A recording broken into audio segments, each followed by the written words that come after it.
Mesdames et messieurs, chers abonnés, chers internautes, vous qui aimez la chaîne GLTV Monde, nous sommes là à nouveau dans le cadre de votre émission Quelle attitude, docteur? Ça a toujours été un réel plaisir pour nous de vous présenter cette émission car ça vous renseigne sur des sujets d'actualité liés à la santé. Alors je vous laisse découvrir cet élément et nous allons revenir pour découvrir ce qui nous réserve l'émission d'aujourd'hui. Coucou les amis, c'est votre frère, votre ami Haché Tamboué. Je vous fais cette vidéo afin de vous inviter à vous abonner à la chaîne GLTV Monde, une chaîne qui offre des programmes de qualité, des émissions de qualité et qui touche pratiquement tous les aspects de la vie de l'homme. Alors allez sur YouTube, faites GLTV Monde, abonnez-vous, n'oubliez pas de cliquer sur la cloche afin de ne rater aucun des programmes de cette chaîne. Sinon je vous dis à très bientôt. Merci pour cet élément. Comme vous le savez, c'est à la présentation votre humble serviteur, Mardoché Tchibala. Elle m'a conté quand même la solution. Alors, nous sommes là. Aujourd'hui, nous allons parler d'une thématique assez intéressante aussi. Une maladie qui ronge aussi notre communauté. Nous allons parler des AVC. Oui, je ne suis pas seul. Je suis à côté de l'un des fruits de la grande faculté de médecine. Ceux qui défendent aujourd'hui la faculté. C'est un finaliste. Bonjour, docteur. Bonjour, Mardoché.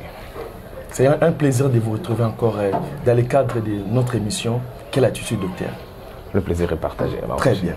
Alors, nous allons parler aujourd'hui des AVC, comme nous avons annoncé à nos abonnés. Alors, avant de commencer, nous aimerions savoir, nous sommes face à qui aujourd'hui? Alors, moi, je suis le médecin stagiaire Tchibangou Boui, médecin stagiaire de la faculté de médecine de l'université de Kinshasa de cette promotion. J'ai été invité par vous pour nous entretenir un petit et un court moment sur l'essentiel en ce qui concerne les accidents vasculaires cérébraux. Très bien. Déjà, nous allons commencer par là. Qu'est-ce que nous entendons par les accidents, comme vous venez de dire, les AVC, s'il faut retenir là? Alors, Mardoché, pour commencer, un AVC, pour la plupart, ça paraît comme un concept très éloigné, mais c'est plus proche de nous qu'on ne le croit. La plupart d'entre nous a connu au moins un cas d'AVC. Chacun de nous a au moins une histoire d'AVC. Un proche, un parent, un ami, une soeur. Mais on entend parler d'AVC, AVC. Aujourd'hui, nous sommes là pour éclairer en fait c'est quoi un AVC. Alors c'est une bonne question, mais c'est quoi un AVC? Okay. En large, c'est accident vasculaire cérébral. Mais pour ne pas rester trop dans les français du livre, okay, pour vous, nos chers spectateurs, alors nous allons prendre un petit exemple pour essayer de vous faire comprendre. Vous êtes à la maison, vous avez 2-3 robinets qui alimentent tous vos bidons, vos seaux et vos bassins. Alors ces robinets doivent apporter de l'eau. L'eau, c'est la vie. Alors lorsque l'eau arrive au bassin, vous avez l'eau. L'eau donne la vie. Lorsque l'eau n'arrive plus au bassin, l'eau n'y a plus, l'eau ne donne plus la vie. C'est ce qu'on appelle AVC, Mardoché. Waouh, c'était une initiative assez intéressante, les AVC. Alors, pour mieux détailler, pour entrer dans les détails, notre cerveau, en fait, est fait de cellules et plusieurs structures qui doivent être nourries. La nourriture et l'essentiel pour le cerveau viennent à partir du système vasculaire. Alors, tout incident, toute circonstance qui empêche le sang d'arriver au niveau du système cérébral, système nerveux central, est appelé un accident. Okay?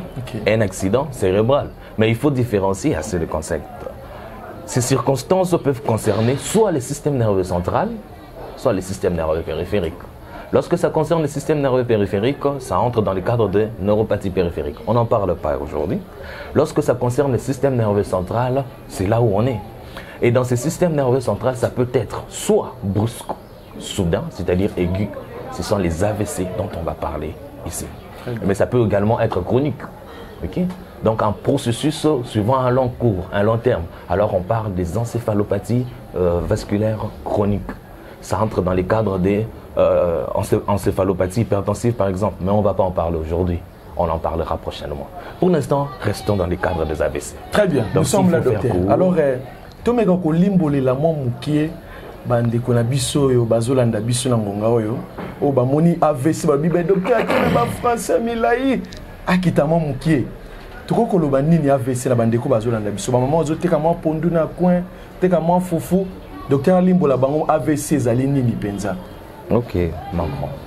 Alors AVC maman ozoteka pondu ezaka mai makila ezoko malisusu na cerveau te Très bien. J'avais donné l'exemple, il y a bassin. Au tiers robinet nayo, au tiers tuyau nayo, ils ont mes mamai. N'est-ce pas? Un refungoli tuyau, il faut maille et comment? Na bassin pour maille, on a pour ça, nango. Mais il arrive des circonstances, que maille et comment? Na bassin té. Parmi ces circonstances, c'est que ça que tuyau et fumami na robinet, maille qui na on a c'est et comme na bassin té. Ils ont AVC. Wow. Parmi ces circonstances, c'est que ça que moi na leki a kangine robinet, maille comme na bassin té. Ils ont AVC. Parmi ces circonstances, c'est que ça que babou surtout ma banque et tondi na on a tuyau, maille ils ont comme na bassin té. Ils ont AVC. Donc en gros, un AVC, okay, c'est un déficit neurologique. Problème yamutu. Okay, d'origine vasculaire. Donc, outil na makila. S'il faut dire comme ça, lingala, c'est quand même compliqué les lingala. Très bien. En tout cas, docteur, vous êtes pas mal débrouillé. Hein? C'était assez intéressant. Je crois que Balandi Bisso a moins idée, même dans lingala, le local ici AVC. Alors, docteur, nous revenons directement. Comment est-ce que ça peut se présenter un patient, une personne souffrant de l'AVC? Comment est-ce qu'il peut se présenter? Donc, nous allons parler des signes, bien sûr, les signes cliniques de cette pathologie. C'est une bonne question. Beaucoup de cas d'AVC sont passés à côté de nous. On n'a pas pu le reconnaître. Okay. Alors, un AVC, il faut déjà commencer dès le départ. J'ai dit que tu es comme maman et puis na bassin. Alors, il faut qu'on garde dans l'esprit que tu es comme maman et manque de maman na bassin, nous sommes na bidon, nous sommes na kopo, nous sommes na tout. Chaque maïwana est na musala namu. On comprend. C'est-à-dire que chaque artère a un territoire précis qui l'irrigue. Ok? Maintenant, tuyau ezo ko kangama déplace tokomona likambo. C'est-à-dire que ceux qui tuyau à bassin kangami tokomona des manifestations qui entrent avec le bassin. Ceux qui maillent à bassin ezapuna ko sukola bilamba. Si tu fais un AVC concernant les tuyaux des bassins, okozala na bassine en rapport avec kosokola bilamba, okozala na maille kosokola bilamba. Est-ce qu'on se comprend? Ok. Ceux qui tuyaux ils ont même maille ya komela, déjà bloqué. On aura des signes en rapport avec Komela. Donc c'est pour revenir dans notre système nerveux, c'est-à-dire que chaque zone du cerveau a une fonction précise. Alors chaque artère irrigue, on parle alors du territoire d'irrigation. Alors selon que l'AVC concerne telle ou telle artère, c'est-à-dire tel ou tel tuyau, on aura des manifestations en rapport avec cette zone. C'est pour dire que les AVC n'ont pas alors une manifestation précise. Oh, il faut monter à Kangama. Non, non.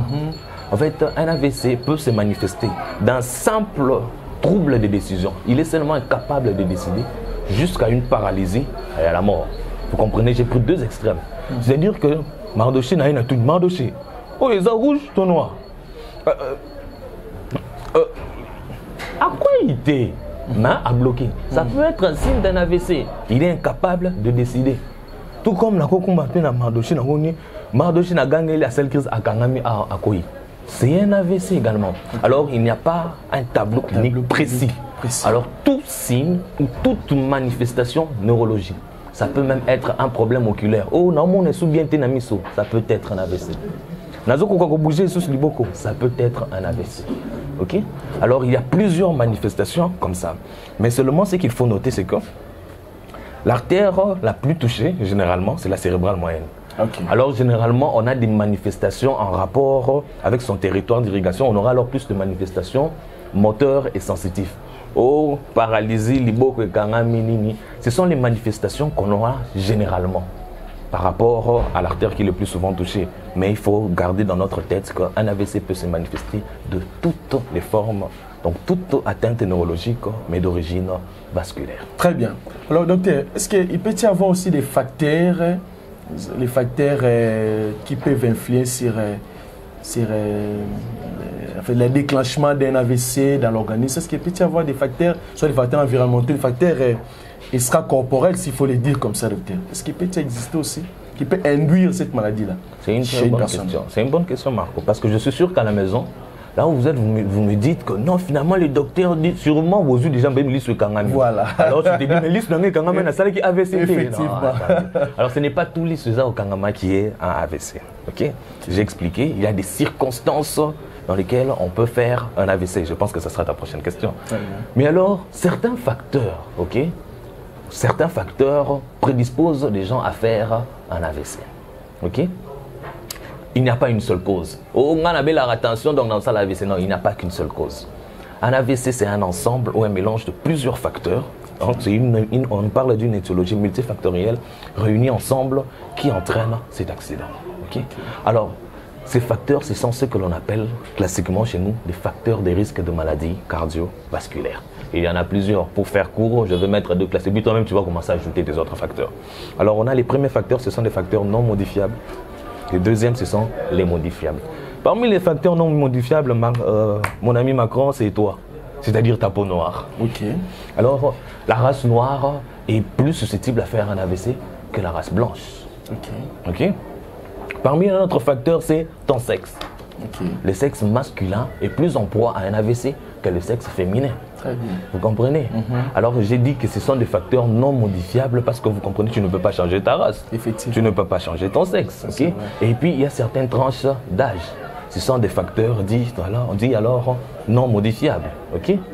Mais par contre, il y a d'autres facteurs, on dit facteurs modifiables. Comme par exemple le fait que tu sois ici pendant longtemps depuis le matin, je remarque que tu es suffisamment à l'aise avec ta chaise, mais le fait de passer longtemps sur ta chaise, on parle de sédentarité, c'est un facteur de risque de maladie cardiovasculaire. L'hypertension artérielle, c'est un facteur de risque de maladie cardiovasculaire. Très souvent, nos AVC, surtout chez nous, c'est Asalaki tension, Asali AVC. Il n'y a pas que la tension qui a agi, il y a plusieurs facteurs qui ont agi. Ok? L'obésité, c'est un facteur de risque de maladie cardiovasculaire. Les troubles métaboliques divers sont des facteurs de risque. Mais là, ce sont des facteurs modifiables. Pour ceux qui ont besoin de l'attention, il y a hypo et qui disent attention, les anti-hypertenseurs, alors c'est modifiable. Moutouazan obèse, on peut préconiser une diète pour réduire maramnaï. Okay? Alors il y a plusieurs choses comme ça, vous verrez même parmi les conseils que l'on va vous donner, les conseils seront justement les contraires de tous ces différents facteurs de risque que l'on a cités, Marco. Très bien. Je crois que en tout cas, c'était une question que beaucoup attendaient, surtout nos abonnés, nos internautes. Ils voudraient vraiment savoir sur les facteurs qui peuvent induire cette maladie. Alors, est-ce qu'on peut relever aussi quelques conséquences que cette maladie peut engendrer? Oui, il y a beaucoup de conséquences dans cette maladie. Ce qu'il faut noter, c'est que les cellules nerveuses, à un certain degré, ne régénèrent pas. Okay. Une cellule nerveuse qui meurt. Au moins, il y a un phénomène de cicatrisation qui se passe. Il y a régénération des tissus. Ça remplace les tissus abîmés pour cicatriser. Okay? Même si les tissus qui reviennent n'est pas totalement comme l'autre là, surtout en ce qui concerne les tissus épithéliaux. Mais il y a quand même régénération des tissus pour réparer le problème. Mais les cellules nerveuses, lorsqu'elle est morte, elle est morte. Ah, ça c'est un élément aussi. Hein. Alors, donc c'est-à-dire que ton bassin que tu vas déposer là qui attend l'eau, dépasser environ, donne une moyenne de 3 minutes, le bassin meurt. Et si le bassin est mort, tu vas laver les habits comment? C'est-à-dire qu'au bout d'un certain temps, lorsqu'il n'y a pas suffisamment d'apport, donc la circulation n'est pas rétablie, les cellules nerveuses vont mourir. Et si ces cellules meurent, les fonctions de ces cellules-là ne seront plus rétablies. Bien entendu, dans certaines circonstances, certaines aires prennent le relais, mais ce n'est pas toujours le cas. C'est comme ça que vous verrez un patient, à Sala qui AVC, depuis Sala AVC à Komanini, la chaise roulante, ça veut dire l'AVC a concerné les cellules qui géraient la motricité de ses jambes, par exemple. Et alors, lorsqu'il a fait un AVC, le temps est passé, alors ces cellules se sont détruites. Il n'y a plus moyen de les récupérer. Alors, il garde des séquelles. Parmi ces séquelles, la paralysie des membres. Est-ce que l'on comprend un peu? Oui, ça c'est clair. Voilà, donc il y a plusieurs conséquences, tout dépend de l'état. Vous comprenez alors que l'AVC, c'est un caractère urgent et aigu. C'est pour ça au départ, on a essayé un peu de catégoriser ça pour vous montrer. Donc, papa, c'est un caractère urgent. Plus tu passes du temps, plus les conséquences sont irréversibles, s'il faut dire. Alors donc c'est un cas assez urgent. Alors je te laisse continuer. Vraiment. Merci beaucoup docteur, c'était vraiment clair. C'était vraiment clair. Alors s'il faut revenir maintenant, nous allons parler des AVC. Est-ce qu'on peut espérer aussi une bonne prise en charge, même dans notre pays aujourd'hui? Quelqu'un qui souffre de l'AVC? Oui, la prise en charge elle est bonne et d'ailleurs très bonne dans notre pays. Le problème c'est le système de santé. Et mis à part le système de santé, c'est la connaissance de l'environnement. Aujourd'hui, quand quelqu'un fait un AVC, on ne sait même pas l'apporter en urgence. Déjà qu'il n'y a même pas d'ambulance pour apporter les gens en urgence, alors que les soins, vous verrez, il y a des soins immédiats sur place. Okay? Et des soins à long terme. Alors pour comprendre ça, revenons un peu au départ. J'avais dit, ce qui m'a maté na bassin, c'est ça l'AVC. Et j'avais donné différentes circonstances. Okay? Parmi ces circonstances, j'avais dit, moi na aïe à Kangi robinet. Donc il y a quelque chose qui a bouché le tuyau. Okay? L'eau ne passe pas. Alors cette chose, ça peut être un thrombus ou un embole. Dans ces cadres-là, ça rentre dans les cadres des AVC ischémiques, comme on dit au départ. C'est-à-dire, maï, les okomaté, quelque chose a bloqué. Ok. La deuxième possibilité, ce sont les AVC hémorragiques. Je sépare ça parce que même la prise en charge dépend de deux et même les manifestations sont différentes. Ok, donc on note qu'il y a deux types d'AVC, s'il faut le dire, jusqu'à ce stade-là. En gros. Mais les classifications dépendent. On a une classification étiologique, comme celle que je suis en train de vous parler. Okay. On peut avoir une classification selon les évolutions. Okay. On va en parler. Okay. Et puis, il y a plusieurs types de classifications. Commençons d'abord par la première. Je pense que c'est une étape que l'on a sautée. On est directement arrivé à la prise en charge. Alors, parmi ces différents types, le deuxième, au tuyau, dans le robinet. Mais au kangi, on bien téna. Moni to kangara tuyau na moi caoutchouc. Pression à maille et l'équipe ici. Bon, tuyau salinini, c'est se détacher. Maille et kitinacé. C'est-à-dire qu'il y a eu rupture de la continuité du tuyau.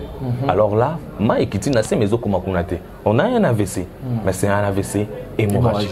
Vous comprenez un peu la différence. Ou soit, au tuyau, on a un robinet, mais moi, tout le monde, les aïki wana, et ziki saki tuyau, tuyau comme il pète. D'accord? Donc, des circonstances qui fragilisent les vaisseaux, si il faut faire une analogie avec le système nerveux. Plusieurs circonstances fragilisent les vaisseaux.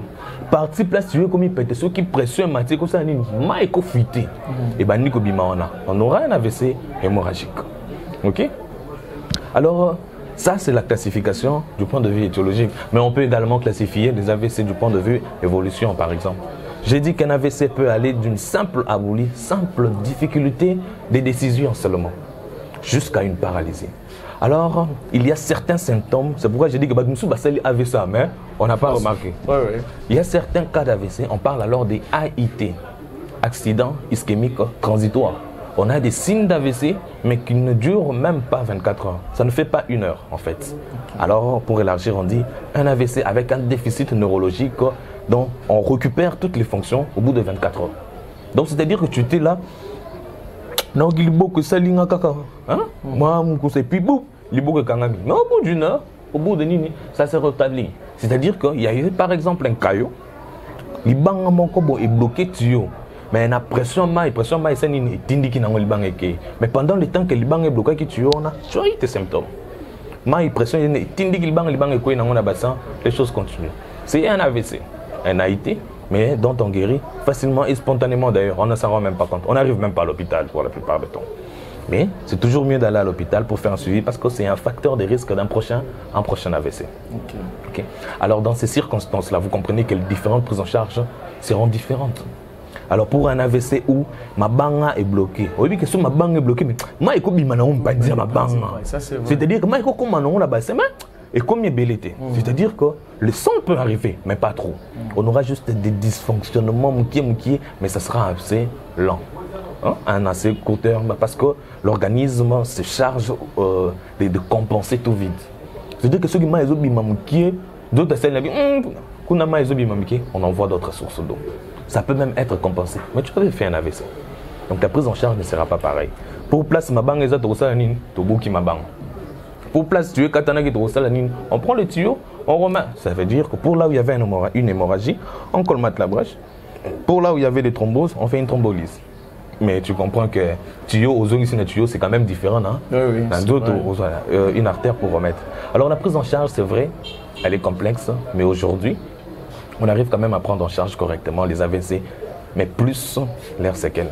Parce que généralement, les patients arrivent, ils sont déjà fatigués. Ils sont déjà à un stade où la maladie est déjà avancée. La prise en charge n'est pas correcte. Les patients n'arrivent pas en urgence.